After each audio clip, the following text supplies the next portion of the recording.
Épisode 388, enregistré le 9 février, qu'on vous propose. Bienvenue à vous qui avez décidé d'écouter les technos une fois de plus, ou si c'est la première fois, bienvenue tout court. Si vous vous êtes abonné récemment, eh bien merci d'avoir fait ce geste. J'espère que vous allez rester abonné. En tout cas, on va tout faire pour et ne pas vous décevoir. On a l'habitude, vous le savez, de parler technologie avec mes petits camarades qui sont cette semaine d'un côté Aurélien, de l'autre côté David. On les change de temps en temps, on les interchange, etc. Mais le principe reste toujours le même, une revue de presse que l'on vous propose sous forme d'abécédaire, un petit peu particulier. On triche des fois un petit peu aussi, il faut bien le reconnaître, pour avoir une espèce d'alternance entre les sujets. Et si un sujet ne vous plaît pas, vous pouvez le zapper, passer au suivant. Ça nous dérange absolument pas. Vous pouvez vous consommer exactement comme vous voulez, c'est-à-dire par petits bouts, en entier, en faisant votre jogging, votre vaisselle, que sais-je. Voilà. Et comme on en a toujours un petit peu plus à vous raconter, vous le savez, vous aurez droit aussi à un bonus qui est peut-être déjà disponible, tout dépend du moment pendant lequel vous nous écoutez. Si vous tardez à nous écouter, par exemple, il y a de fortes chances pour que le bonus soit déjà disponible, et donc vous pourrez le consommer directement derrière, ou sinon il faudra juste un petit peu patienter. Et tout ça, ça se passe en podcast, mais également en vidéo sur YouTube, vous le savez. Vous allez bien, mes petits camarades? Tout le monde était un peu fatigué, hein. Puis il a fait sombre, le mois de janvier, c'était un peu... Hein, c'est les vacances demain. Il fait pas sombre ici, en tout cas. Ah oui, c'est vrai. Il faut que je le rappelle. Enfin, ici, il fait nuit pour l'instant. Là où tu te trouves. Oui. Ici aussi. Ouais. C'est la Thaïlande d'un côté, la France de l'autre, et au milieu, voilà, la capitale du monde libre, Bruxelles. Bien sûr. C'était le cas. En tout cas, aujourd'hui, c'était un peu particulier. Donc, il y avait du monde chez vous. Il y avait du monde. Ça, je veux dire qu'il y avait des hélicoptères dans le ciel. Il y avait des pimpons. C'était c'était la fête, en gros. Hein. Si vous suivez l'actualité, vous aurez aisément compris, puisque nous enregistrons cet épisode le jeudi, traditionnellement d'ailleurs, le jeudi soir, et vous avez accès à ce contenu très rapidement. Mais qu'on n'en parlera pas parce que c'est pas le technique. C'est pas technologique, c'est pas notre propos, mais si à l'occasion vous voulez qu'on en parle, on peut en parler, moi ça me dérange pas, mais c'est pas là, quoi. C'est pas tout de suite. Où est passé mon bouton? Ah, il est là. Si vous le voulez bien, on va entamer notre abécédaire avec la première lettre de notre alphabet, qui est un chiffre. Je vous avais dit qu'on trichait un peu. La lettre 3, parce qu'on va parler 3D, j'imagine, Aurélien, l'impression 3D par modelage dynamique. Explique-nous ça un petit peu, s'il te plaît bien. Oui, écoute, c'est une news que j'ai trouvée cette semaine une news à propos d'une start-up qui s'appelle 3Deus Dynamics et qui fait du modelage dynamique. Alors en fait, c'est une techno un peu hybride entre le moulage par injection, on connaît tous les produits plastiques qui nous entourent, on va dire une grande majorité sont moulés par injection. On prend des billes de plastique, on les met dans un truc qui fond le plastique, et puis après on prend une grosse seringue, on injecte dans un moule, et puis on enlève le moule, et puis voilà. Et puis l'impression 3D, où là on est par couche, je refais pas le schéma, mais... Donc il y a une start-up lyonnaise qui s'appelle 3Deus Dynamics, qui a 3 ans actuellement, qui est présidée par un certain Julien Barthès, et en fait qui a inventé ce système de modelage dynamique. Alors c'est quoi ce système? Ça ressemble à des technologies liées au frittage, mais pas tout à fait. Je vais vous expliquer.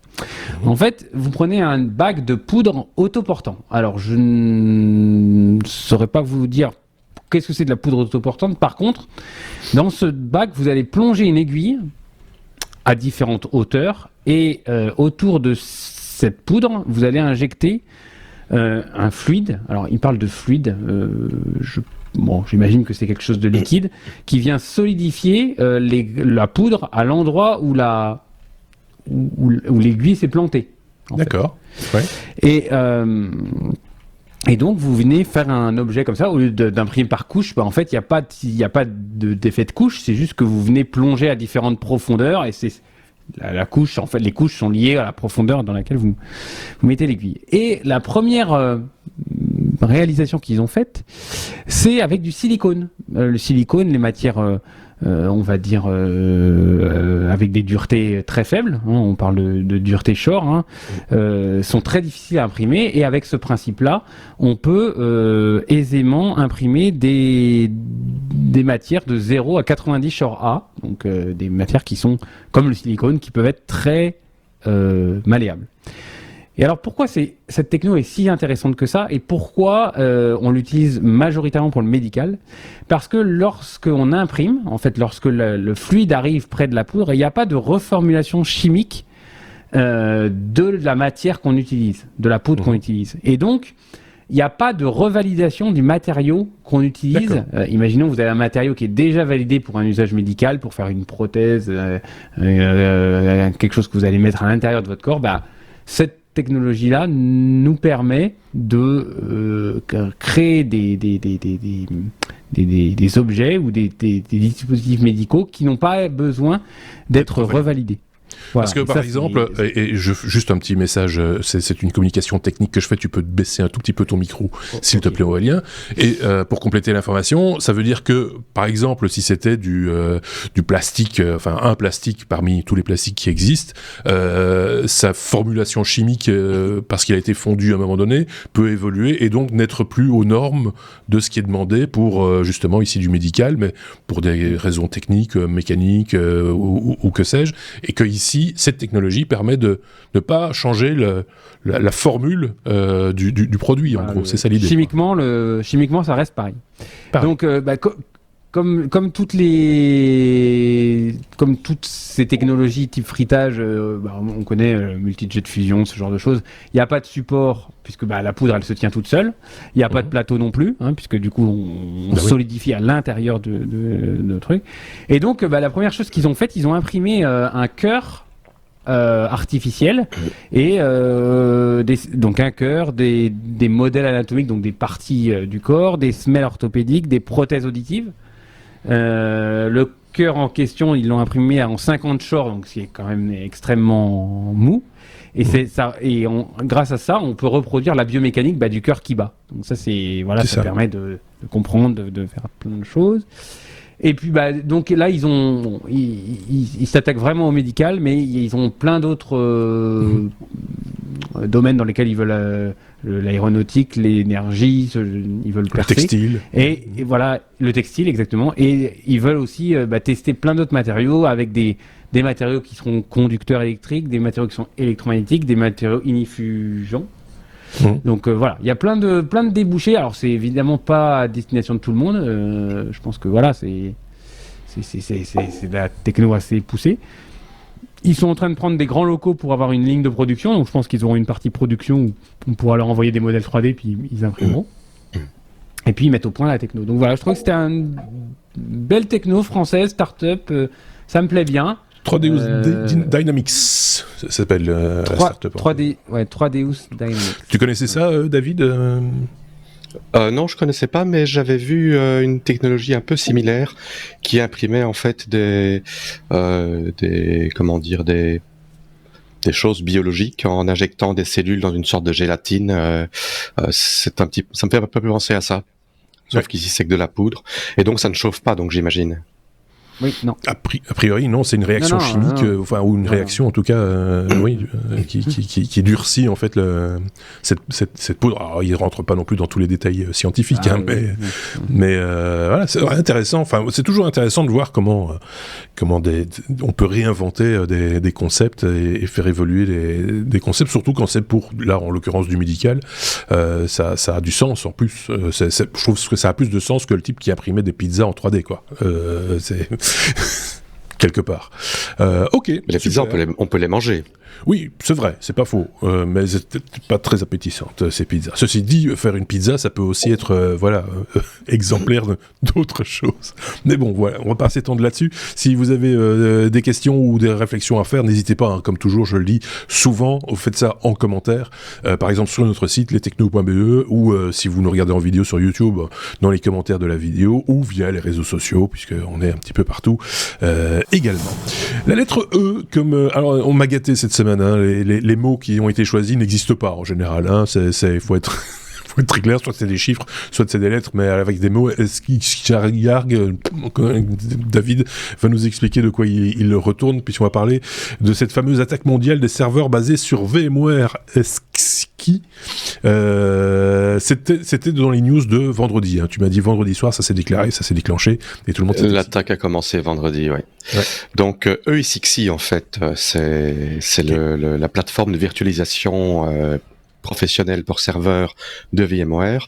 Donc, contrairement à une plateforme de virtualisation qui tourne sous un Windows ou sous un Linux, EIXI, c'est son propre système d'exploitation qui tourne directement sur le matériel. Donc, ce sont des plateformes qui permettent... Juste un mot pour ne perdre personne en chemin, parce qu'on vient de l'imprimante 3D, on passe à VMware. VMware, c'est des machines virtuelles. Hein, c'est juste pour le... VMware, c'est la société qui est le leader dans la virtualisation des machines, donc ce qui permet à un développeur, par exemple, sur son ordinateur, d'avoir une machine virtuelle Windows, une machine virtuelle Macintosh, une machine virtuelle Linux, et de pouvoir tester des softwares sur toutes des versions de systèmes d'exploitation différentes. Ça, c'est un exemple. De tester des softwares, mais aussi éventuellement de décortiquer des virus dans une zone, un bac à sable protégé de toute. Voilà, dans une zone sécurisée. Dans une zone sécurisée. Ouais. Et c'est également utilisé donc sur des serveurs professionnels pour faire tourner, par exemple, 10, 15, 20 Linux différents, isolés les uns des autres sur le même serveur physique. Un avantage, c'est que quand on fait une mise à jour de son serveur, on installe l'hyperviseur, donc le EIXI, ça s'appelle un hyperviseur, donc c'est la plateforme sur laquelle on fait tourner des machines virtuelles, et ça permet de transférer la machine virtuelle sans devoir tout réinstaller, parce qu'en général, quand on a une nouvelle machine, il faut réinstaller parce que le matériel n'est pas le même, que les drivers sont pas les mêmes. Donc voilà, ça c'est un avantage de la virtualisation. Je vais pas rentrer plus dans le détail là-dessus. Non. Donc il y a une attaque qui a été lancée vendredi, une attaque simultanée qui ont ciblé des serveurs aux États-Unis, en France, en Allemagne, au Canada et en Angleterre, principalement et quasiment exclusivement. Ce qui laisse planer certains non-doutes sur l'origine, en tout cas d'où l'attaque ne vient pas. Vu que c'est quand même très ciblé géographiquement. On a parlé de 3200 serveurs impactés, mais d'après les experts, on est plutôt dans les 30 000. Ça a affecté le gouvernement italien, ça a affecté d'autres gouvernements dans d'autres pays. Évidemment, ils n'en font pas trop la publicité. Il y a des cellules de crise qui ont été mises en place. Et moi, personnellement, j'ai été touché par ça. J'ai un de mes serveurs qui s'est fait attaquer, ainsi qu'un serveur que je gère. Donc c'est toujours très marrant quand on a un message de rançon, parce que c'est une attaque de rançon. Donc ils rentrent sur le serveur, ils encryptent toutes les machines virtuelles, et il y a un message qui demande de payer 2 bitcoins pour avoir la clé de décryption. Un café, quoi. Ils ont mal fait leur attaque en quelque sorte, c'est que apparemment il y a une erreur dans le système d'encryption qui fait que la majorité des machines étaient récupérables avec une procédure un petit peu avancée. Moi personnellement, j'avais réussi à récupérer 100% des machines avec une procédure encore un petit peu plus compliquée. Le CISA, qui est le Cybersecurity Infrastructure Security Agency, donc une société donc mondiale de cybersécurité, de structure d'infrastructure de sécurité, désolé, a publié, c'était hier, ce script. Enfin, un script qui fait ces opérations de manière automatique pour récupérer les machines. Eh ben, quelques heures après, une deuxième vague d'attaques s'est produite, qui avait corrigé les problèmes de leur encrypteur. Les machines ne sont absolument plus récupérables. Et j'ai fait face à un serveur qui était réattaqué. Malgré que la faille de sécurité qui apparemment était le vecteur d'entrée avait été bouchée. La société VMware a fait un communiqué aujourd'hui comme quoi apparemment eux-mêmes ne sont pas capables de savoir quel est le vecteur d'entrée, que ce que les médias et la presse ont spéculé comme étant la cause n'était pas garanti d'être réellement la cause. On a parlé d'une faille de sécurité qui date de 2021 et qui a été fixée en février 2021. Mais les failles de sécurité annexes vont jusque milieu voire fin 2022. Maintenant, on va poser la question, pourquoi est-ce que des sociétés professionnelles n'ont pas fait des mises à jour de sécurité pour une faille connue depuis plus de 2 ans? Eh ben, la raison, c'est que ce sont des mises à jour qui sont extrêmement compliquées et risquées. Les mises à jour de sécurité ou des mises à jour software vers une version plus récente peuvent casser la compatibilité matérielle. Ça nécessite par sécurité de fermer les machines, de faire un backup des machines virtuelles. Quand on parle de machines virtuelles qui font des centaines de gigas, ça peut prendre des heures, voire des journées. Et des grosses sociétés ne peuvent pas se permettre de couper pendant 5 heures leur service pour faire une telle mise à jour qui risque de tout casser. Alors c'est comme les routeurs et ce genre d'appareils qu'on met rarement à jour. Parce que ça fonctionne et en fait une fois que c'est installé, ça reste tel que c'est la durée de vie de la machine avant de changer. Maintenant, c'est les versions qui ont été ciblées étaient ESXi version 6, 6.5, 6.7 et des versions 7, mais apparemment les versions 7 ont été moins attaquées, et ce sont des versions qui ne sont plus supportées par VMware et pour lesquelles ils ne donnent plus d'update de sécurité. Moi, personnellement, un des 2 serveurs n'était pas compatible matériellement avec des versions plus à jour, ce qui veut dire qu'une mise à jour nécessitait d'avoir un nouveau serveur, et beaucoup de personnes, beaucoup de sociétés ne font pas cet investissement, et c'est assez compliqué, surtout que on ne s'imaginait pas de faire face à une attaque au niveau d'un hyperviseur qui était jugé étant ultra sécurisé et qui tourne en général depuis des années. C'est quelque chose qui tourne 5, 6, 7, 8 ans sans redémarrer, quoi. Alors, ce qui est un peu amusant, je trouve, enfin amusant, toi ça t'a pas amusé du tout, j'imagine, mais j'ai sous les yeux le bulletin d'alerte du CERT, donc le Centre gouvernemental de veille, d'alerte et de réponse aux attaques informatiques, qui propose toujours une solution. Hein. À un moment donné, il y a toujours une mise à jour avec une solution. Et ce que j'adore, c'est que à un moment donné, il est dit dans la solution qu'il faut faire une mise à jour, tout simplement. Alors, j'ai perdu la phrase, mais c'était assez rigolo. C'était plutôt dans le résumé, en fait, où il était indiqué que l'attaque semble avoir tiré parti de l'exposition d'hyperviseurs, comme tu le disais, qui n'auraient pas été mis à jour des correctifs de sécurité, mis à jour des correctifs, je vais y arriver, de sécurité suffisamment rapidement. Genre, on rejette un peu la faute sur l'administrateur de la machine virtuelle, ce qui n'est pas tout à fait faux non plus, mais je trouve que c'est ça, quoi. Ce n'est pas si simple que ça, parce que une mise à jour, on prend un risque de tout casser.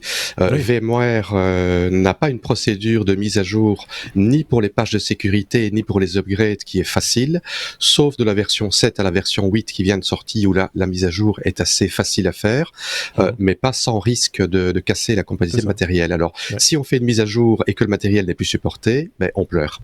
On doit refaire une installation à zéro, on doit retransférer les machines virtuelles, ce qui peut prendre 1 à 2 jours. La raison pour laquelle beaucoup de personnes ont été réattaquées, c'est qu'en fait, la première chose qu'on fait quand on a été attaqué, on fait des backups, on récupère les machines et on prépare, on a un autre serveur et on transfère les machines virtuelles une par une, et ça prend du temps. Oui, c'est ça. Et donc la deuxième attaque a eu lieu hier à peu près à 5h30 heure belge et française. Bon, j'en ai été conscient directement. J'ai pu parce qu'en fait ce malware, une fois qu'il est en train d'encrypter les machines, après avoir fait son travail, il s'efface pour qu'il n'y ait aucune trace. Oui. Et donc, moi, je l'ai pris suffisamment tôt. J'ai réussi à faire une copie et j'ai contacté, j'ai posté sur le forum de Bleeping Computer. Je pense que j'avais déjà mis des articles qui venaient de chez eux. C'est une société spécialisée dans la sécurité informatique. J'ai mis ça dans les forums, l'information. Apparemment, j'étais le tout premier à donner l'information à la deuxième attaque.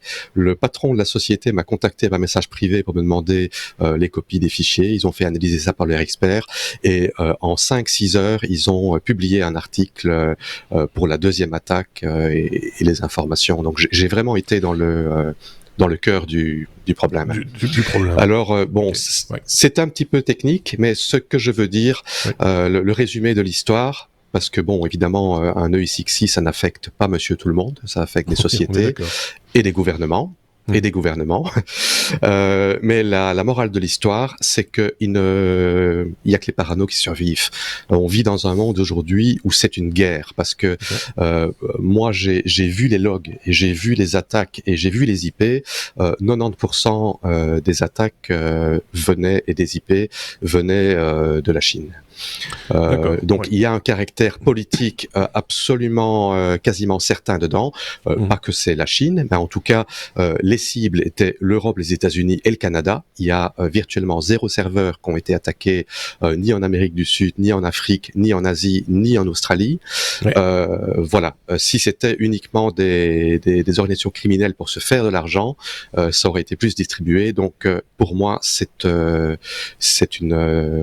acte de guerre. Ouais, voilà, c'était le ballon numérique de la semaine. Ballon, rapport aussi à... Enfin, hélicoptère à Bruxelles, tout ça. C'est encore autre chose. Ne mélangeons pas tout. Ok. Bon, mais je suis pas au courant, moi, ces histoires-là. On te racontera après.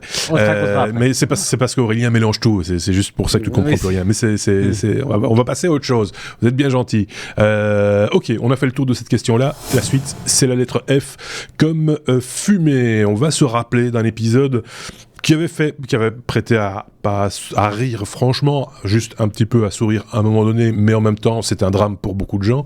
C'est cet accident, cet incendie qui avait, rappelez-vous, touché un centre de données de chez OVH il y a maintenant quelques temps. Tu vas revenir sur ce sujet parce que il y a Aurélien, OVH a dû mettre la main à la poche pour quand même dédommager un de ses clients qui a été impacté par cet incendie. Oui, alors je me demande si, quand tu dis quelque temps, moi d'après mes notes, j'ai 9 et 10 mars 2021. Dans la nuit du 9 au 10 mars 2021. Oui, mais c'est quelque temps, c'est pas la semaine passée. C'est en train de me dire, ok. Non, c'était pas il y a 2 siècles. OVH a plusieurs data centers un peu partout, dont à Strasbourg, le fameux SGB2, qui était parti en fumée dans cette nuit-là, et je me souviens très bien on a un de nos chroniqueurs qui avait fait qui avait capturé la photo du bâtiment en feu en pleine nuit avec le grand nuage de fumée qui montait, puis la légende, c'était une nouvelle façon d'uploader des données. Ça m'avait fait beaucoup rire. Et donc, alors, quelles sont les suites de ça ? J'aime bien quand on met sur la table un fait d'actualité, puis qu'on y revient quelques mois après pour voir ce qui s'est passé. Ce qui n'est pas toujours le cas, t'as raison. Ouais. Voilà, souvent on perd le fil. Ouais. Et donc, le tribunal de commerce de Lille a rendu un jugement, là, il n'y a pas très longtemps, le 26 janvier, parce qu'OVH s'est fait assigner par une entreprise qui s'appelle France Bâti Courtage, qui OVH est condamné à payer 100 000 euros pour des dommages. Et alors on va y revenir, c'est assez rigolo. En fait, OVH est condamné parce que pour un manquement contractuel à son obligation. Pourquoi ? Parce que France Bâti Courtage avait des serveurs virtuels, VPS, et ils avaient souscrit une option de sauvegarde automatisée de leur serveur virtuel. Et ce soir-là, ils ont tout perdu. Et pourtant, ils se sont retournés vers OVH en disant « Mais attendez, moi j'avais payé pour faire des sauvegardes de mon truc, j'espère qu'au moins les sauvegardes vous les avez, quoi, que les serveurs se crament très bien, mais que les... » Donc voilà.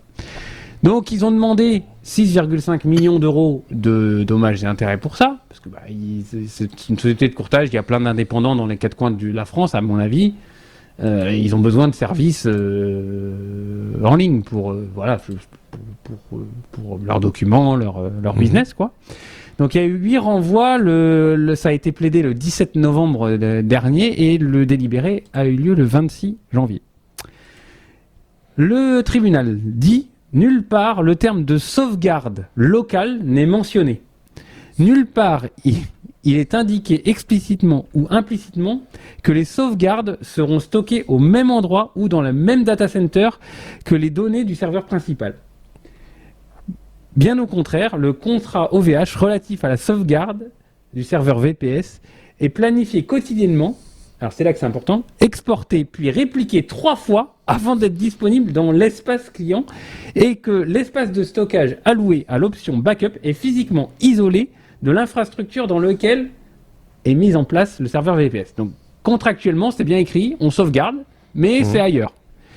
Et en fait, pas du tout. Ils sauvegardaient ça sur la machine d'à côté qui a pris feu en même temps. Et alors, là où ça m'a vraiment surpris, parce que moi, je serais France Bâti Courtage quand même. Si mon business est tombé à cause de ça, ou en tous les cas, il y a eu des grosses perturbations à cause de ça, je pense que le dommage, je connais pas France Bâti Courtage, mais le dommage, il vaut plus que 100 KE. Oui. Et OVH est condamné. Alors attention, là, c'est le pompon.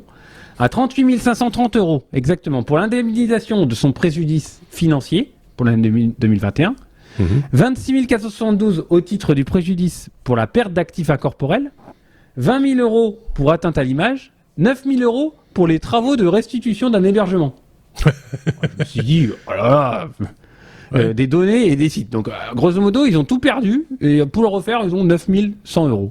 Bon, et ils ont chopé 7 000 € pour l'article 700. Alors, je vous fais pas un cours de droit, mais l'article 700, c'est pour tout la procédure, tout ça. Franchement, je trouve que je connais pas la taille de cette boîte France Bâti Courtage, mais franchement, je trouve que 100K pour tout perdre, alors que tu as souscrit une option d'hébergement et de sauvegarde mais 3 fois. On est d'accord, mais si tu reprends dans le texte en tout cas, indemnisation du préjudice financier est estimé à 38 530 €. Ce chiffre ne tombe pas du ciel. C'est que le préjudice financier n'est quand même pas aussi important. C'est pas le business qui s'est effondré. C'est important, certes, mais c'est voilà. Les 20 000 € pour atteinte à l'image, c'est parce que effectivement, quand tu dis à ton client, on a perdu vos données, monsieur machin, c'est mon hébergeur qui a brûlé, c'est ton image aussi qui est, parce que toi tu fais confiance en ton hébergeur, donc le monsieur machin, il n'en a rien à foutre d'OVH quelque part, c'est pas son problème à lui. Lui, il a signé avec Bâti Courtage. Donc voilà, c'est 100K, je suis d'accord, on pourrait imaginer que ce soit plus, mais en même temps, c'est sans doute, j'ose imaginer, faisons confiance au juge, à la hauteur du préjudice. Et bon, ce qu'il y a de bien... C'est vrai qu'il faut voir exactement ce que ça leur a coûté. Oui. Causé parce que c'est la perte financière, nous on peut pas l'estimer, donc voilà. On peut prendre ça dans l'autre sens. Si tous ceux qui ont brûlé, ils demandent 100K... oui, mais tout le monde n'a peut-être pas de préjudice financier particulier. Ouais. Si tu as une machine, parce que c'était quand même, si je me rappelle bien, les machines qui étaient hébergées là, c'était vraiment les comptes, genre les anciens serveurs qui me suffit, des choses comme ça, des choses un peu, d'usage privé, un peu à la marge, les grandes entreprises. Oh, il n'y avait pas que ça. Il y avait des serveurs OVH professionnels également. J'ai pas dit qu'il y avait que ça. J'ai dit que il y avait ça aussi, et que si tu as un serveur qui me suffit, qui se permet d'héberger ton petit WordPress, machin, etc. Et que le truc brûle et que c'est triste parce que t'as travaillé dessus, t'as collectionné plein d'articles, t'as un blog très riche, machin, etc. Mais c'est difficile d'estimer un préjudice financier.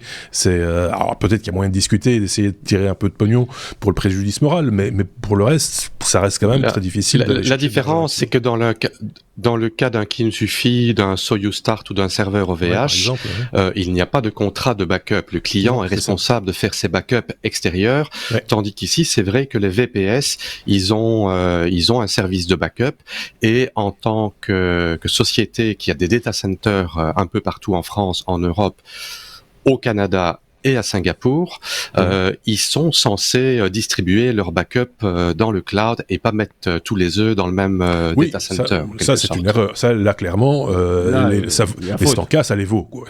Il y a faute. Clairement, donc il y a du coup réparation. Je sais pas s'il y a eu d'autres clients professionnels qui ont tenté d'attaquer, en tout cas d'aller chercher d'aller au procès, parce qu'on n'a pas eu beaucoup d'écho. Ici, c'est bien comme tu le disais, tu le mentionnais, tu as d'autres façons, c'est que souvent on termine un sujet en disant la suite au prochain numéro ou on verra bien, etc. Et souvent sur ce genre d'affaires, on ne voit rien, parce que ça intéresse moins la presse. Et comme c'est une revue de presse, du coup nous on n'a pas l'info non plus.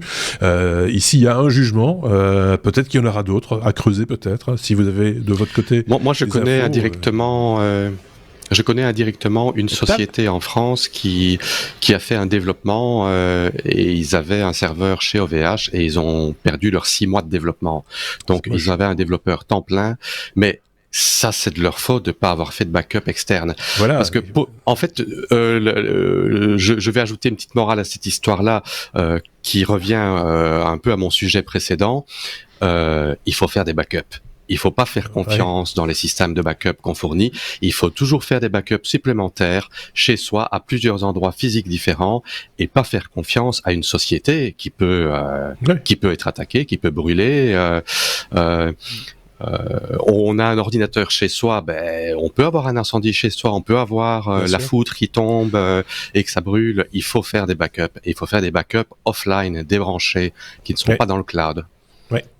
Bon, écoutez, on a traité jusqu'à présent, on a traité 3 sujets et on est déjà après 30 minutes d'épisode. Donc je propose qu'on passe quand même la deuxième vitesse, ou même parler de la troisième, je pense, malgré tout, mais on va prendre quand même le temps, mais on va accélérer quand même un tout petit peu pour passer à la lettre G comme Getty, David. Getty poursuit à nouveau Stability AI en justice. On parle de Getty Images, cette collection, cette bibliothèque d'images dont on a déjà parlé ici.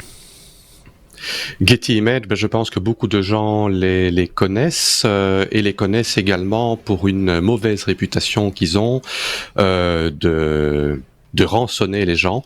Ce qu'ils faisaient, ils avaient des robots qui tournaient sur Internet, qui scannaient les sites web, et dès qu'ils trouvaient une photo qui était à eux, ils envoyaient une lettre, un courrier postal demandant une compensation de l'ordre de 1 000 € par photo, sous peine d'aller au tribunal. Ah, on a perdu David est bloqué. David a frisé. C'est le genre de choses qui peut arriver pendant un enregistrement, et étrangement, et effectivement, David est revenu. Moi, j'ai pas perdu. Ah écoute, nous on t'a perdu quelques instants, mais là c'est reviendu, donc oui c'est bien, ça revient, ça part, ça vient, ça part, c'est très bizarre, mais ça a l'air d'aller, ça a l'air de tenir. Bon, on reprend, donc Getty Images qui...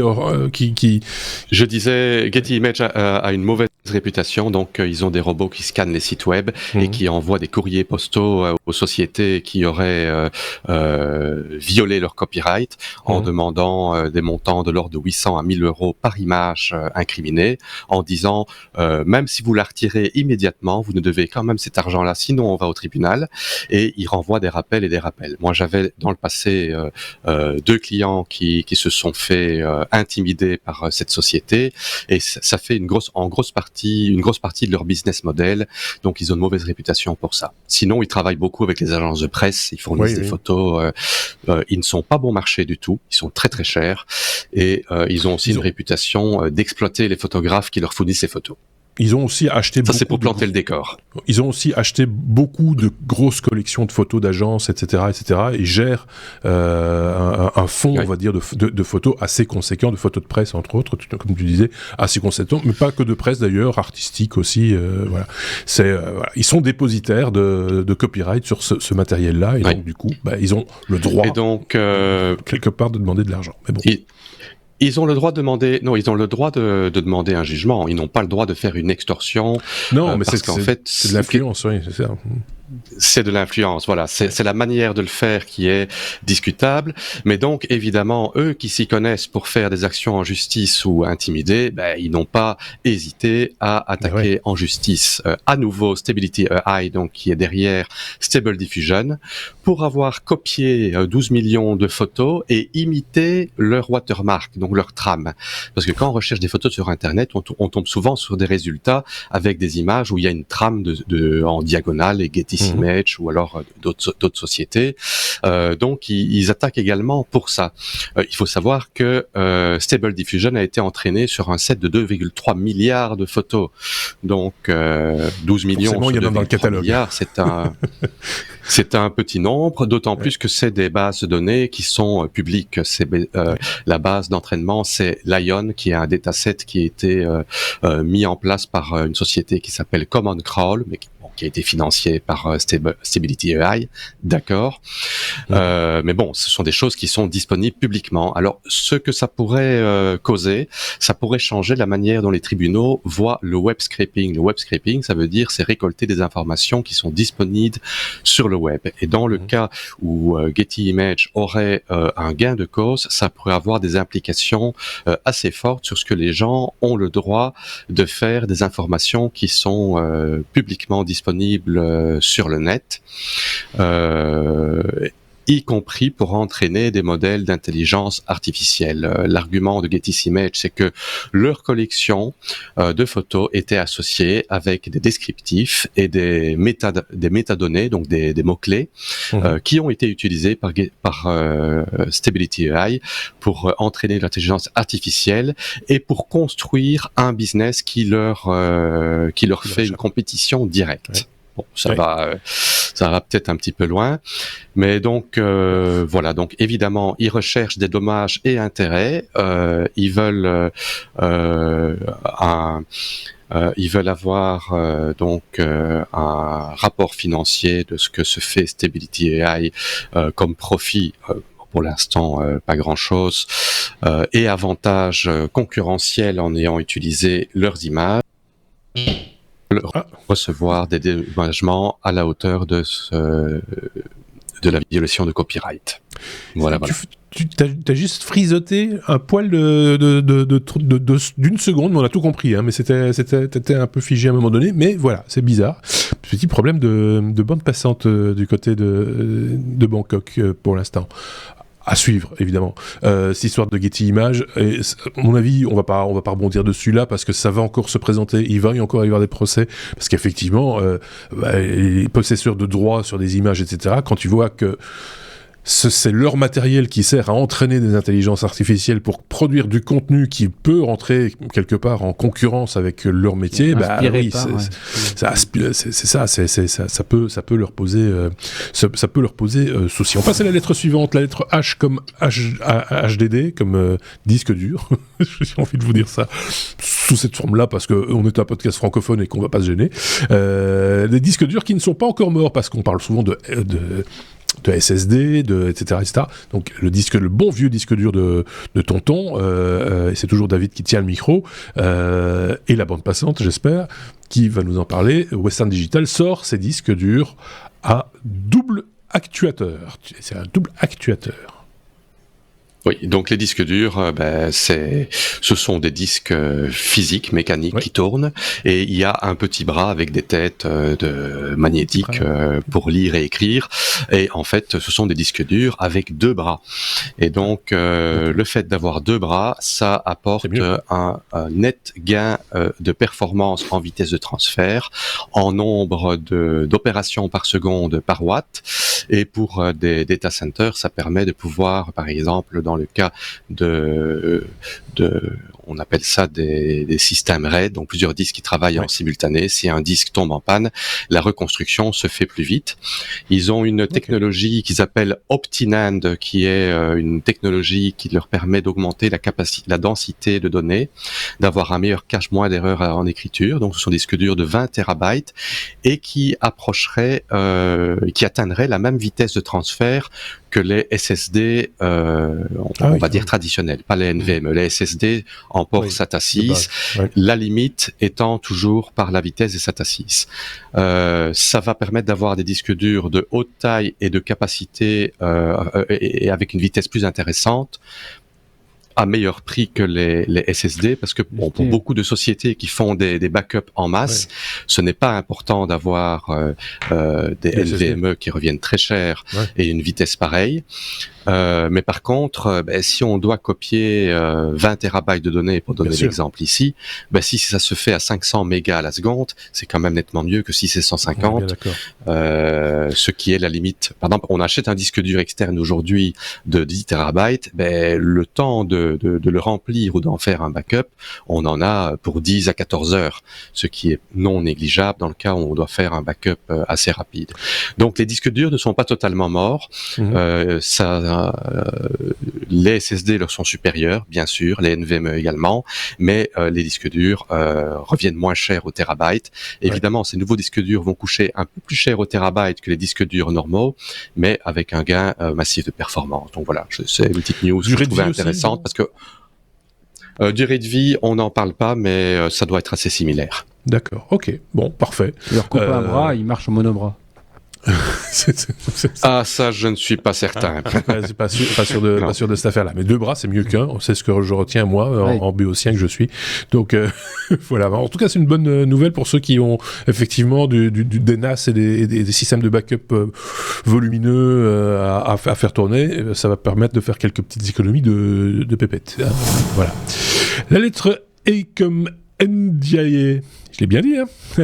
Non. Si, je l'ai bien dit. Pop Ndiaye. Voilà, je l'ai encore mieux. Ndiaye, oui. Oui, tu vois, tu ne sais pas le dire. Sinon, mais tu ne sais pas le dire.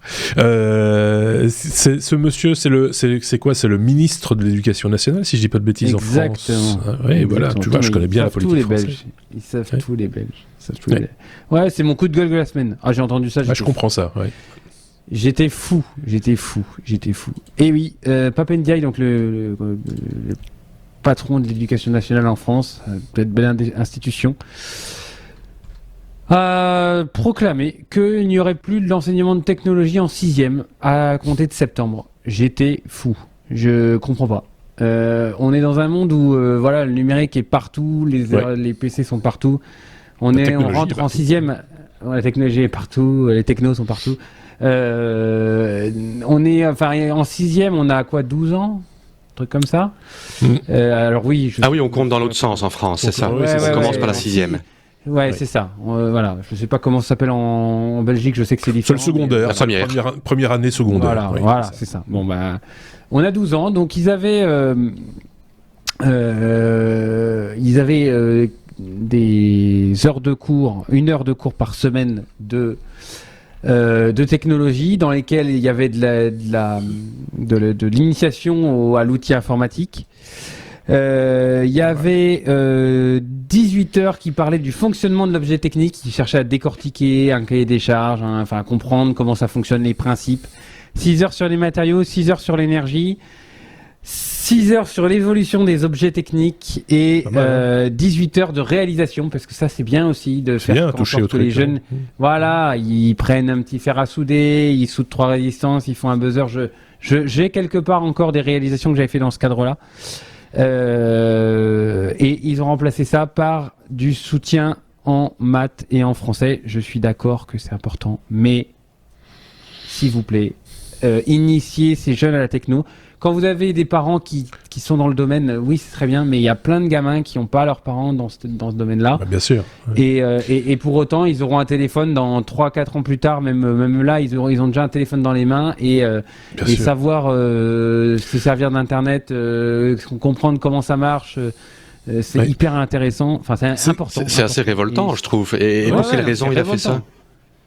Il a dit pour renforcer les heures de maths et de sciences, de français, je sais de français. Ah, c'est la raison. C'est pas que ça va être remplacé par ça, mais c'est la raison pour laquelle il supprime. Voilà. Par contre, il a dit quand même, je retiens de dire, qu'ils allaient remettre le paquet en 5e, 4e, 3e sur la techno. Bon. Ok, à voir évidemment, mais ça correspondait, tu l'as peut-être dit, ça m'a échappé, combien d'heures semaine 1 heure par semaine. C'était 1 heure semaine, ok. Ouais. Et je vous ai mis en note du podcast. Je vous ai mis en note du podcast l'article et j'ai cherché le programme. Le programme de ce qui est enseigné. Et il y a plein de trucs. Qui date de 2005 quand même, hein, qui était un peu. voilà. Mais bon. Ah, peut-être, mais en tous les cas, il y a plein de trucs sur le fonctionnement. Qu'est-ce qu'Internet, le fonctionnement. J'ai lu ça, le fonctionnement d'un système en réseau, qu'est-ce que le web. T'as raison. Enfin, pour 1 heure semaine, je suis désolé, mais enfin, moi, j'ai connu l'époque où la technologie est rentrée, je suis assez vieux pour ça, c'était dans les années, si je dis pas de bêtises, les années 70, c'est ce qu'on a appelé chez nous en Belgique l'enseignement rénové, qui a amené différentes choses nouvelles dans l'enseignement, dont la technologie, qui était aussi à l'époque 1 heure semaine, je crois, quelque chose comme ça. Et moi je sais, pour l'avoir vécu de l'intérieur avec des petits camarades de classe, des vocations sont nées de ces cours-là, de gens qui ont eu le déclic, qui se disaient, on peut faire ça, on peut... Et pourtant les cours, je peux vous dire qu'à l'époque, c'était basique de chez basique, hein, c'était comment fonctionne une pince à linge, une serrure et un thermos, hein, c'était de cet acabit-là. Donc, mais ça permettait aux gens de se rendre compte que oui, ce truc qu'on achète tout fait, machin, comment c'est fabriqué, comment ça fonctionne, sous quel principe, ça a percolé dans l'esprit de quelques-uns qui ont, voilà, c'est là que mais surtout de nos jours, avec la place de la technologie dans le monde d'aujourd'hui, ça n'a pas de sens. Moi, en 1986, j'étais en école primaire, j'avais 8 ans, on avait des ateliers avec des Commodore 64 à 8 ans et on était initié à l'informatique, alors qu'à l'époque c'était très loin d'être comme aujourd'hui. C'était pas aussi développé qu'aujourd'hui. Alors là, ça dépendait aussi dans l'enseignement primaire, ce qu'on appelle le primaire en Belgique, c'était aussi un peu fonction des envies de l'enseignant et des compétences de l'enseignant. Voilà, c'est ça. C'était des professeurs qui étaient... mais je veux dire... À l'époque, ça existait déjà, c'était intéressant. Mais c'était pas dans les programmes nécessairement. Pas qu'aujourd'hui, c'est pas dans les programmes. Mais aujourd'hui, ça doit faire partie des programmes, surtout à 12-13 ans. Je sais pas. On est tous d'accord avec ça. C'est révoltant d'enlever ça. Voilà. Mais on pourrait parler pendant des heures de l'école et de ce qu'elle fait de bien ou de mal, et souvent de mal, malheureusement, parce que voilà, c'est là où l'esprit est malléable, c'est là qu'il y a moyen de faire des choses. Bref, voilà, on n'est pas content. Quand on n'est pas content, on le dit. T'as bien fait de le dire, Aurélien. Si vous n'êtes pas content non plus, n'hésitez pas à le dire, à le faire savoir. N'hésitez pas à le faire dans les commentaires, mais aussi chez vos élus, éventuellement, à les taper du poing sur la table, parce que ça ne pourrait pas... Enfin, voilà. Ou alors, il donne au change, et l'année suivante, il dose 2 heures par semaine. Tu vois, et à ce moment-là, on peut commencer à se dire, ok, peut-être que là, il y a un truc qui est en train de se transformer et d'évoluer. Mais ça reste à voir, quoi. C'est pas encore fait. La lettre Q, comme Qualcomm, c'est là où on se trouve maintenant. Qualcomm, David. Snapdragon 8 génération 3 écraserait le Apple A16, paraît-il. Apparemment, bon, ce sont des benchmarks assez, qui sont assez. C'est fait sur des engineering samples, donc des je sais pas comment dire en français. Des échantillons techniques. Voilà, merci beaucoup. Donc, ce sont des benchmarks qui ont été faits. Donc, ce sont des benchmarks préliminaires sur des échantillons techniques. Mais apparemment, le nouveau Snapdragon 8 génération 3, donc Qualcomm, c'est un fabricant entre autres de CPU basés sur des cœurs ARM. Battrait à plate couture le Bionic A16. Il faut savoir que le Bionic A16 d'Apple, j'en avais parlé il y a quelques podcasts, Apple a eu quelques petits soucis dans leur design et ils ont dû amputer le Bionic A16 de beaucoup de fonctionnalités, dont le GPU, ce qui fait que le Snapdragon 8 génération 2 est supérieur au A16 déjà aujourd'hui pour ce qui est GPU et était plus ou moins équivalent pour ce qui est des performances CPU. On parle d'après le benchmark de performance sur Geekbench, qui est un bench de tests de performance, un score de 1930 en single core contre 1879 pour Apple. Apple qui se voulait avoir la suprématie de performance de calcul pour ce genre de processeur, et en multicœur, il serait à 6200 voire 6500 contre 5300 pour Apple. Alors en plus de ça, le processeur Qualcomm aura 20% plus d'efficacité énergétique par rapport aux générations 2. Donc c'est quelque chose qui va pouvoir durer la batterie plus longtemps du smartphone tout en étant plus performant. Et voilà, attendons voir qu'Apple sorte le A17 et espérons qu'il n'ait pas de soucis. Enfin, espérons. Moi, je n'espère pas. Je vais pas le cacher. Pas trop dans mon cœur, mais bon. Ça va. Voilà.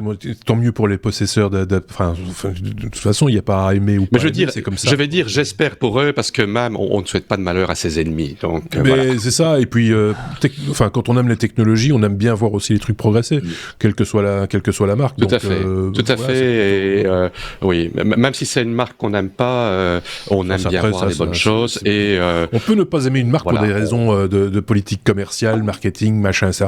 Et leur reconnaître des qualités et des compétences technologiques intéressantes. Et de l'autre côté, il y a des gens qui sont très très forts en marketing, en publicité, etc. et qui font de sombres daubes qui nous servent en général de cale-porte après à peine 6 mois d'utilisation, par exemple. Je dis ça, je dis rien.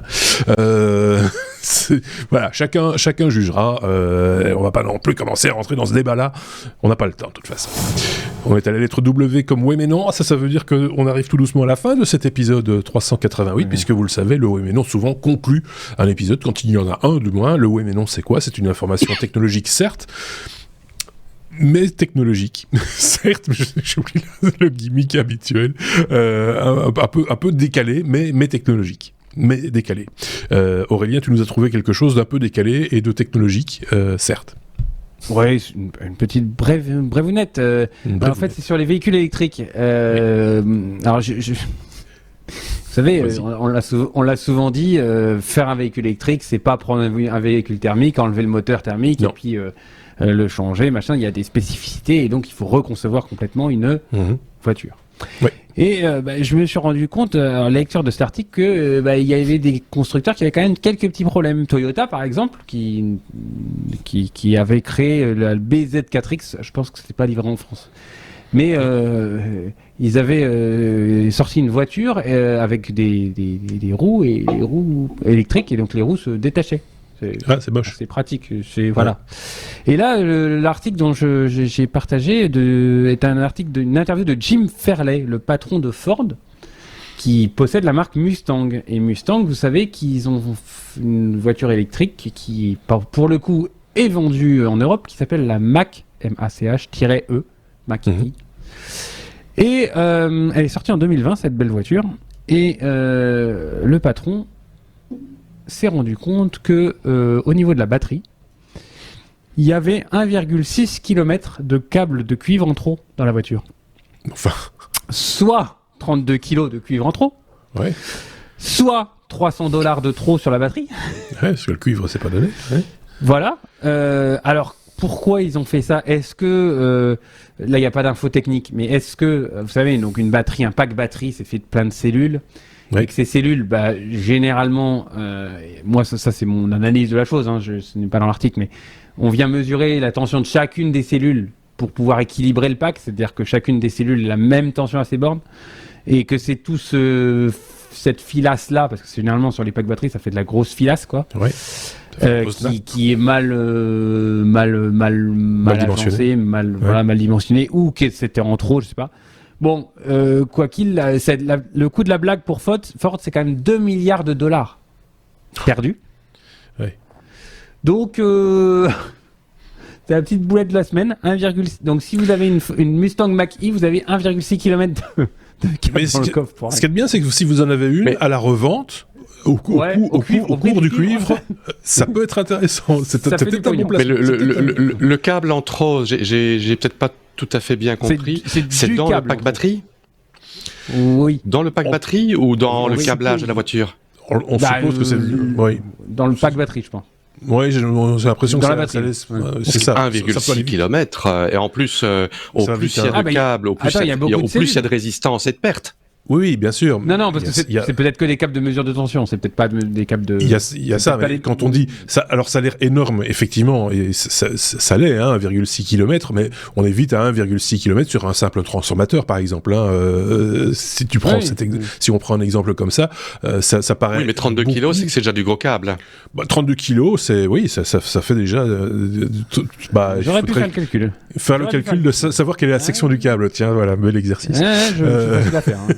Je n'ai pas fait le calcul. Moi, j'ai pas la densité du cuivre en tête comme ça tout de suite. Hein, je le dis tout. Moi, je suis trop fatigué. Je l'ai su, mais j'ai oublié. Donc, j'essaie même de me rappeler la résistivité pour savoir la résistance complète du 1 km 6. Bref, voilà, boulette, comme on l'a dit, vilaine boulette. Moi, j'ai une suggestion. Il y aurait moins de pertes s'ils faisaient leur câble en or. Oui, il ferait un peu plus attention. Le designer aurait une charge supplémentaire sur les épaules de faire l'économie. Mais c'est vrai, c'est pas tout à fait faux. C'est souvent comme ça quand on ouvre les vannes et qu'on a un peu budget, enfin pas budget limité, mais ça veut dire que quelque part les mecs qui ont conçu le design de ces cellules, etc., n'étaient pas suffisamment sensibilisés au coût lié. Ouais. Enfin, c'est quand même très très étrange, quoi. Je me suis aussi demandé si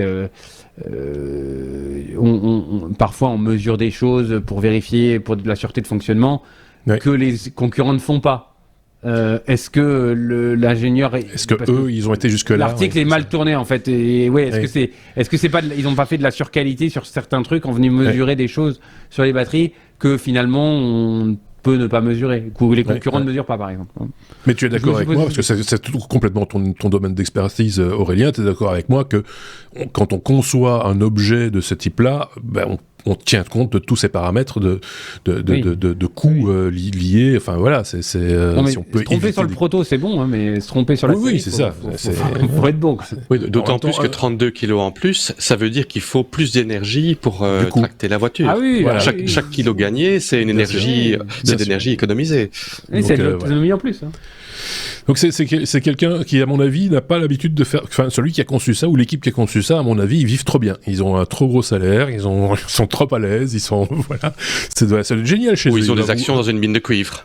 Peut-être, ça c'est une autre possibilité. Mais j'ai l'impression que c'est le genre de personnes qui chauffent à fond leur maison en gardant les fenêtres ouvertes, quoi. C'est du même...